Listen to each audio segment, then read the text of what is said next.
Video के इस lecture में आज हम जिक्र करेंगे टाइप्स ऑफ ए मैट्रिक्स से रिलेटिव कि मैट्रिक्स कितने प्रकार की होती हैं।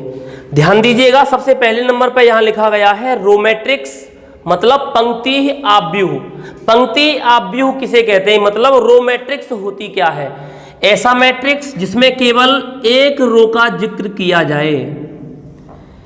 ऐसा मैट्रिक्स मतलब ऐसा आव्यूह जिसमें क्या हो, केवल जैसे मैंने लिख दिया 2 1 3, यहां पर केवल क्या है, एक रो है और कॉलम कितने हैं, 3। उसने कहा कि रो मैट्रिक्स क्या होगी कि ऐसा मैट्रिक्स जिसमें केवल एक रो का जिक्र हो उसको हम बोलते हैं रो मैट्रिक्स।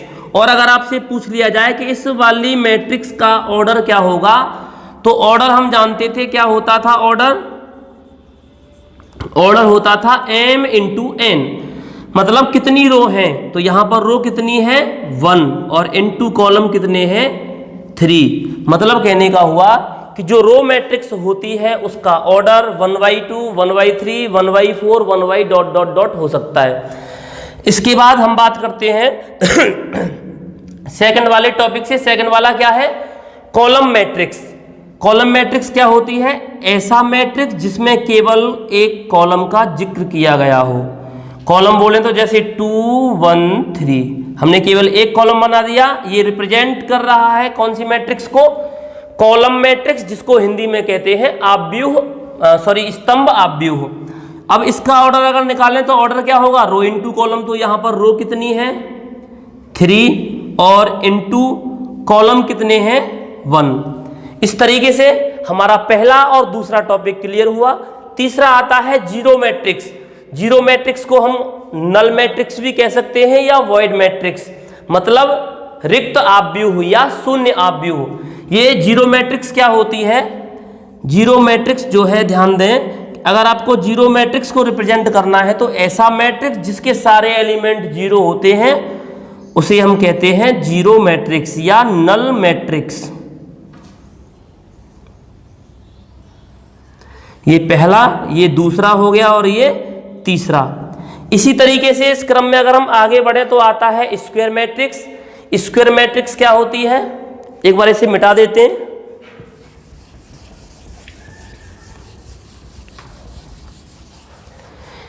स्क्वायर मैट्रिक्स की पहचान है कि ऐसा मैट्रिक्स जिसका रो और कॉलम इक्वल आए।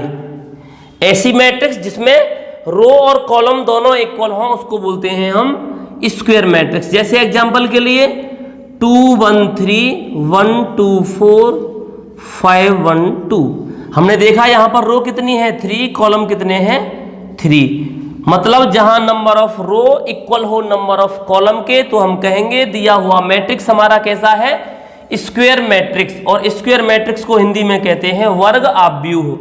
जरूरी नहीं स्क्वायर मैट्रिक्स 3/3 ऑर्डर की हो, स्क्वायर मैट्रिक्स 2/2 ऑर्डर की भी हो सकती है, 4/4 5/5, लेकिन हम 12th क्लास के अंदर हाईएस्ट 4/4 और लोएस्ट 2/2 पढ़ेंगे।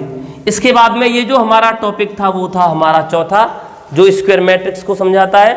पांचवा जो आता है वो है हमारा डायगोनल मैट्रिक्स, मतलब विकर्ण आव्यूह। अब ये विकर्ण आव्यूह क्या होता है, ऐसा मैट्रिक्स जिसके केवल डायगोनल D1 D2 D3 ये कुछ भी हो सकते हैं, बाकी सब क्या हो जीरो, उसको हम कहते हैं क्या, डायगोनल मैट्रिक्स। मतलब डायगोनल डिफरेंट हो, 1 2 3 कुछ भी हो सकता है, उसको हम क्या कहेंगे, डायगोनल मैट्रिक्स, मतलब विकर्ण आव्यूह। और ऐसे ही आता है स्केलर मैट्रिक्स। और स्केलर मैट्रिक्स में क्या होता है, स्केलर मैट्रिक्स में जो हमारे डायगोनल होते हैं वो सेम होते हैं। सेम का मतलब अगर ये 2 है तो ये भी 2 ये भी 2, बाकी सब जीरो। अगर ये 4 है तो ये 4 ये 4, मतलब डायगोनल सेम होना चाहिए। और यहां पर डायगोनल जीरो नहीं होना चाहिए, बाकी सारे जीरो होने चाहिए। बस दोनों में इतना अंतर है, यहां डायगोनल जीरो नहीं होना चाहिए, नंबर्स डिफरेंट हो सकते हैं।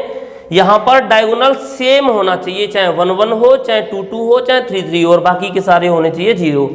ऐसी मैट्रिक्स को हम कहते हैं स्केलर मैट्रिक्स, मतलब अदिश आव्यूह। और लास्ट हमारा टॉपिक आता है आइडेंटिटी मैट्रिक्स, जिसको हम इकाई तत्समक आव्यूह बोलते हैं। कौन सा टॉपिक है ये? 7वां। आइडेंटिटी मैट्रिक्स क्या होती है? ऐसा मैट्रिक्स जिसके केवल डायगोनल 1 1 1 हो, बाकी सारे एलिमेंट अगर 0 हो तो उस मैट्रिक्स को हम कहते हैं आइडेंटिटी मैट्रिक्स। ये types of A matrix complete होने के बाद हमारा जिक्र होता है कि जब हमारे पास दो मैट्रिक्स इक्वल में हो तो हम उनकी कंपेयरिंग कब कर सकते हैं, ध्यान दें। एग्जाम्पल के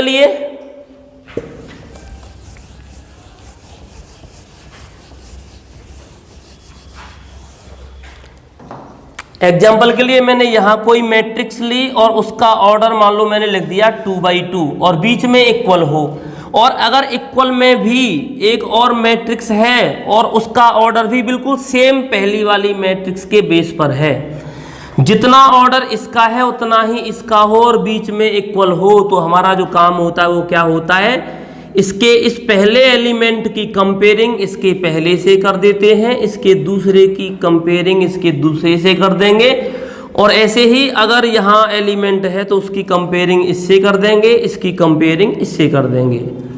एग्जाम्पल के लिए मैं आपको एक एग्जाम्पल लेके चलता हूँ। लेट मैंने लिख दिया कि इधर हमारा x है, यहाँ 2 है, यहाँ 3 है, यहाँ y है, इक्वल टू यहाँ पर मैंने लिख दिया 3, यहाँ लिख दिया z, यहाँ 1 और यहाँ लिख दिया मैंने 2।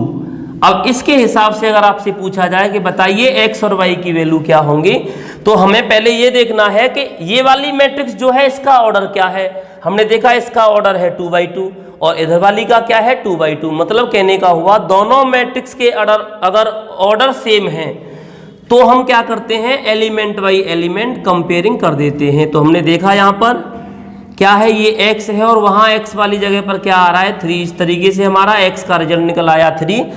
ऐसे ही ये है 2 और वहाँ 2 की जगह क्या है z, तो हम लिख देंगे z इक्वल टू 2। और ऐसे ही यहाँ अगर हमें y निकालना है तो y यहाँ है, तो y का जो कंपेयरिंग वाला स्थान होगा वो कौन सा होगा 2, तो y इक्वल टू भी आ जाएगा 2। इस तरीके से हम अननोन वेरिएबल्स की वैल्यू भी आसानी से निकाल सकते हैं, बशर्ते कंपेयरिंग आप लोग तभी करें जब दोनों मैट्रिक्स के ऑर्डर अगर सेम हो तो। इस तरीके से ये हमारा कंसेप्ट क्लियर हुआ। आगे आने वाले कंसेप्ट को पढ़ेंगे जिसमें समझाया जाएगा कि दो मैट्रिक्स को जोड़ना है और दो मैट्रिक्स को माइनस करना है और किस तरीके से दो मैट्रिक्स का मल्टीप्लाई होता है। तब तक के लिए आप इसे अच्छी तरह से नोट करें और घर पर ऐसे तमाम एग्जाम्पल आपकी बुक में मिल जाएंगे जिन्हें आप आसानी से कर सकते हैं। धन्यवाद।